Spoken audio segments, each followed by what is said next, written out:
Today I'm going to help you nail your low end and get that perfect kick and bass vibe for your electronic music productions. But why listen to me? Well, my name is Bassclef and I've been a professional music producer since about 2004, and I've released hundreds of records on labels like Spinnin', Defected, Toolroom, Armada, and many more. I've had multiple #1 records on Beatport and toured in over 33 countries. I've released as Bassclef, Analog Soul, Tyson, and a bunch of other names. And back in 2016, I started my own online music production school to help people like you achieve your music production dreams. So, as I mentioned at the start, today I want to help you nail your low end and get that perfect kick and bass sound for your electronic music productions, whether you're writing house, drum and bass, and everything in between. And I'm going to do this by showing you some of the most common mistakes that I see my students, the new students that come to me, turning up with. It constantly surprises me how often these same mistakes are made over and over again, so there's a really good chance you might be making some of them too. So I want to make you aware of them, what they are, and I'll show you what you can do instead that's going to help you out. Because a lot of what you might need to do for your low end is not doing something extra, it's taking something away. So the first one is adding sub layers to your bass line. This is rarely needed and it can cause a lot of problems as well too. I'll show you what I mean and then we'll explain why it can be a bad thing. So you could have a bass like this from one track, but what people are doing is having that same kind of thing with the low end taken out, and then they're adding a sub in on a separate track over here, mixing them together, but it's just not necessary for starters, and it's hurting your sound. So let me show you why it's not necessary. See these low notes down here in the frequency? They're coming from the sub. And then if we go back to the one which is done with all with one synth, it's got the same low portion. So this is the thing, 99% of the time when I see students doing this, the sound that they're high pass filtering, the sound that they're taking the sub out of, already had everything you needed, and then they're trying to put it back in. So for starters, it just wastes time. It's unnecessary complexity. But then when you stick these two things back together, some other problems happen as well too. The crossover point of the filter often cuts a little bit too much, so you get this kind of thin sound to it. I'll show you what I mean. Let's play it and move it around a bit. So you get this kind of dead spot around here where the crossover is not filling in the gap, or they put it a little too low and it adds up and you get an excess. You can also kind of hear the two of them modulating against each other when the phase either adds or subtracts from each other and causing volume and frequency problems as well too. And then when you compare that to just the regular plain normal one, it's just so much more cohesive and powerful. If you want to automate it and get involved with it and be expressive with it, it's just easier. So it's more likely you're going to do those things that really matter for your song. And if you need to adjust the level of your sub, just use a low shelf EQ. Now, I can understand in some rare situations, this is necessary. And I think it might have come from maybe more like dubstep, maybe like 15 years ago or something. If you were doing a very atonal kind of sort of mid-bass type layer, you might have needed to put a tonal sine wave kind of thing underneath or some kind of sub bass to give it that tone and bass line. But so many people are making sounds that are more like classic analog sounds really, even if they're using Serum, and they just don't need it. So stop layering subs under your bass lines unless you absolutely have to. Check if you absolutely have to do it, because I bet most of you don't need to do this. It's wasting your time, it's making things overly complex, and it's damaging the sound and presence and power of your bass line. Next up, too many oscillators. This is something I see surprisingly often, and I don't think people realize that it's damaging the sound of their bass, and that ruins your low end. So if we could have that normal sound, either they're cranking in extra unison on the oscillators, which is essentially duplicating more and more oscillators and detuning them, or they're adding other oscillators here and subs here, and everything starts modulating against each other, and that's fine if that's what you want, but it will make things more blurry. Check this out. So this is with one oscillator. Hear how much blurrier that is than the dry original? Now, this will add a lot of stereo width, too much really, and it's likely what's fooling people into thinking it's better. But so often your listeners will experience your song in mono or partial mono, so make sure you're happy with the mono version of your mix. Let's hear it with some other music. And then hear the one that's all detuned. It sounds so distant and blurry and far away. And that's what happens when you detune and stack layers and layers of things on top of each other. They lose presence. They sound further away from you. And that's fine if you're making pads or something that you intentionally want to be far away. But if you want something to be cutting and close and upfront and powerful, often you want to use the least amount of layers possible. If you can, don't use any layers, just one sound. Much better. Now these two bass sounds are at exactly the same volume, but listen to the difference.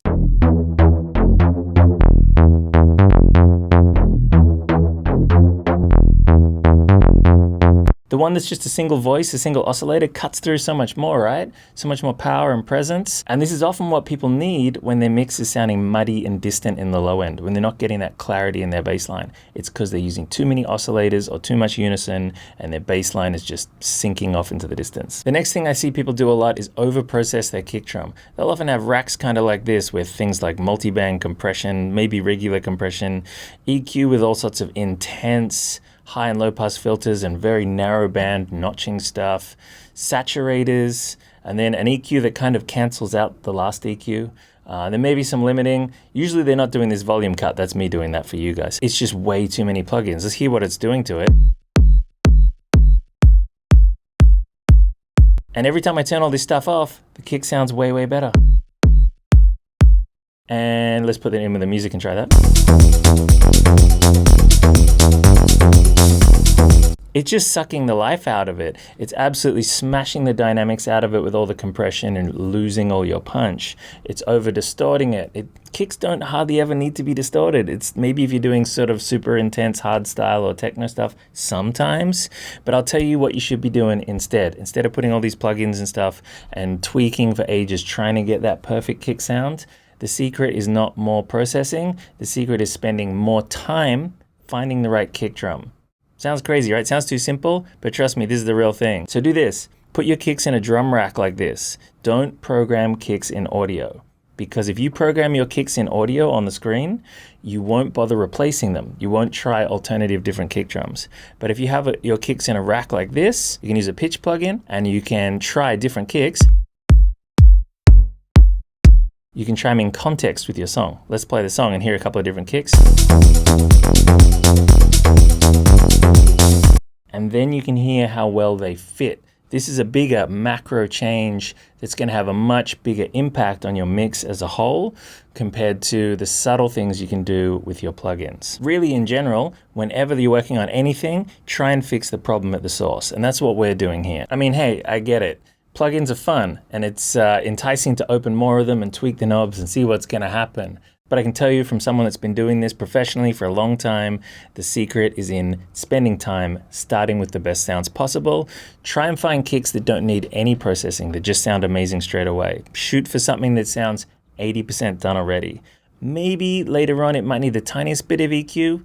That's probably all you should need. If it needs things like overdrive and OTT and compression and all this stuff, it's probably not a good kick. Now, you may not feel like you're mixing while you're doing this, but actually you're training your ears. Doing this sound selection is just as good ear training, if not better, than twiddling around with plugins. Now, I can see why this happens though, because usually people aren't lowering the gain at the end of it. I got this pulled down like -14 here, but often when they're doing it, it's getting louder as they do it. So when they turn their plugin chain on, everything sounds louder, and it's the volume that's fooling them and making them think that, oh, this plugin chain is amazing, it's sounding really good. But when you have it set at a matched volume and you go between them, you realize that it's just damaging your kick and your low end and your mix down. That brings up another really important tip actually, is that any processing you do, especially with dynamic effects like compression, limiting, and any type of overdrive or distortion, anything that affects volume, always set it up so that when you turn it on and off, the volume stays the same. You can hear the effect, but it shouldn't get louder or quieter.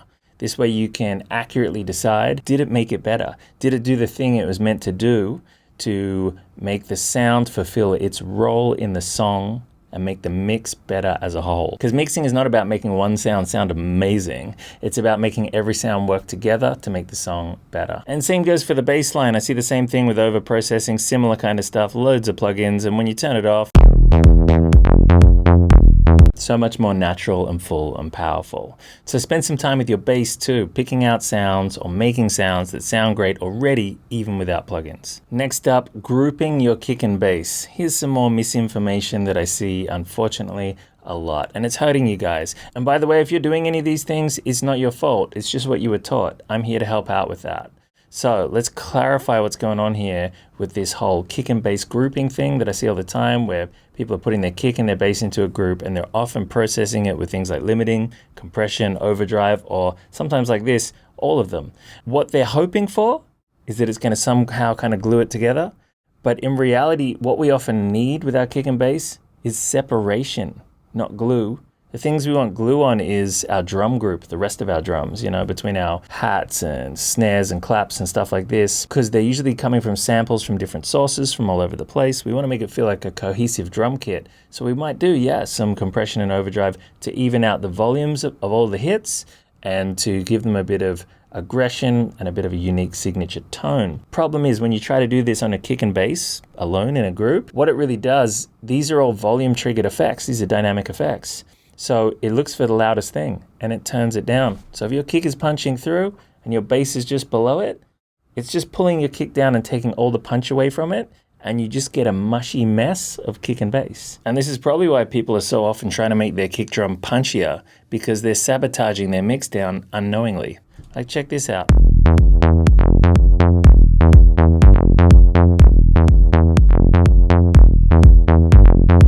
As soon as I turn that on, it just sucks the life out of it. There's no more dynamics. It's excessively distorted. And I'm not even pushing it that much here, really. Trust me, you want separation between your kick and bass. Why do you think we're all doing sidechaining and all this EQ to try and separate our kick and bass, and then people stick them together into a group, smash them together with all this multi-band and compression and dynamics?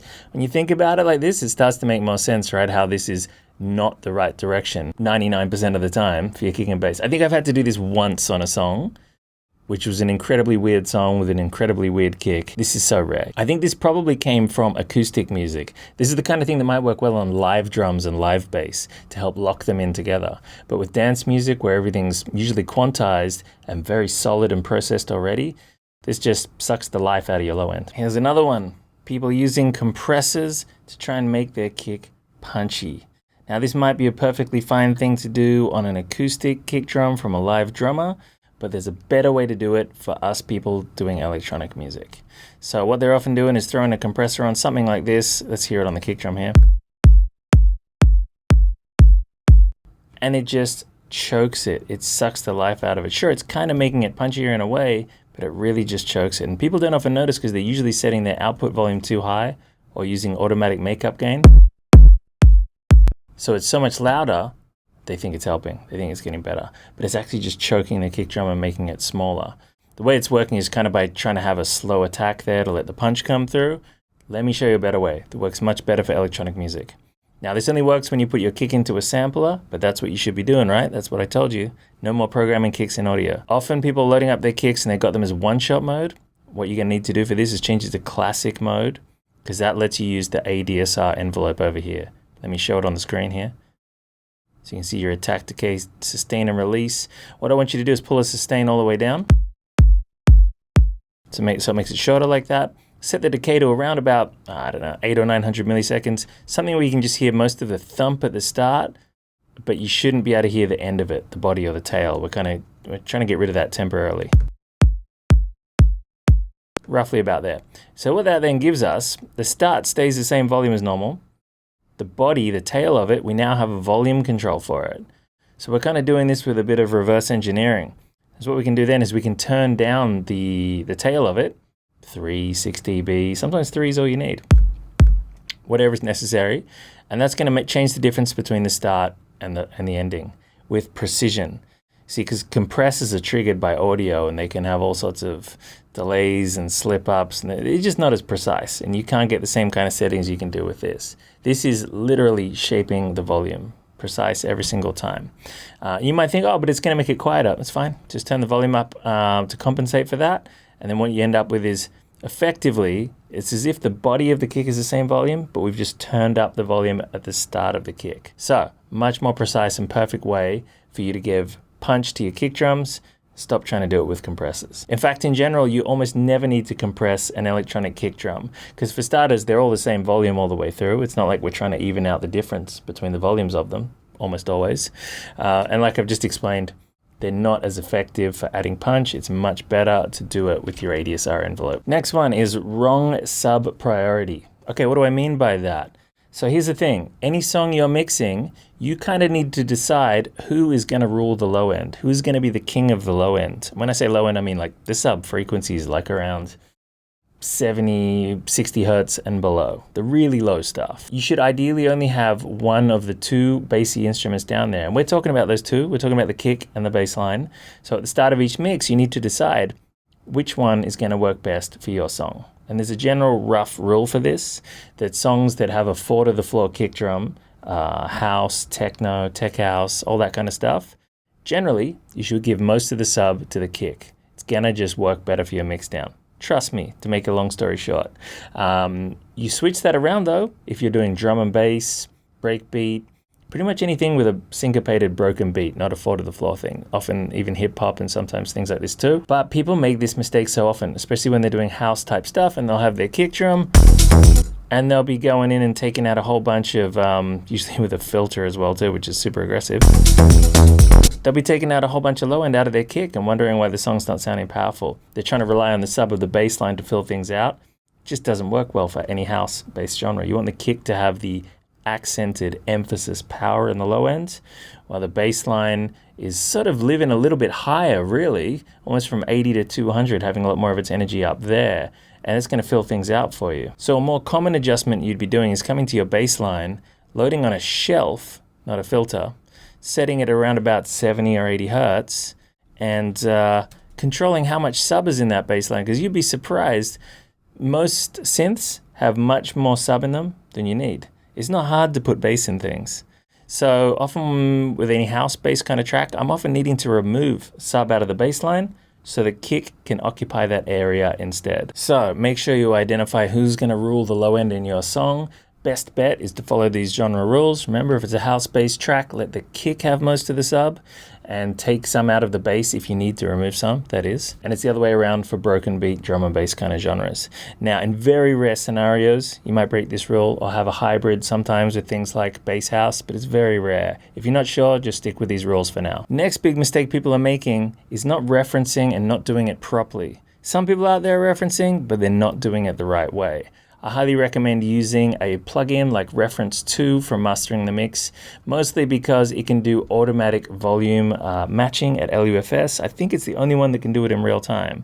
I like this plugin a lot, but it's important that you understand the whole concept of referencing and how to do it properly. Otherwise, it's not really going to work for you. And that might be a lot of the reason why many people are not referencing as much as they should be, because they don't fully see the value in it. But when you learn how to do it properly, you really know exactly what you're aiming for. It's your compass, it's your map to get you through the woods. If you don't know where you're going, if you don't know what your target is, how do you expect to hit it?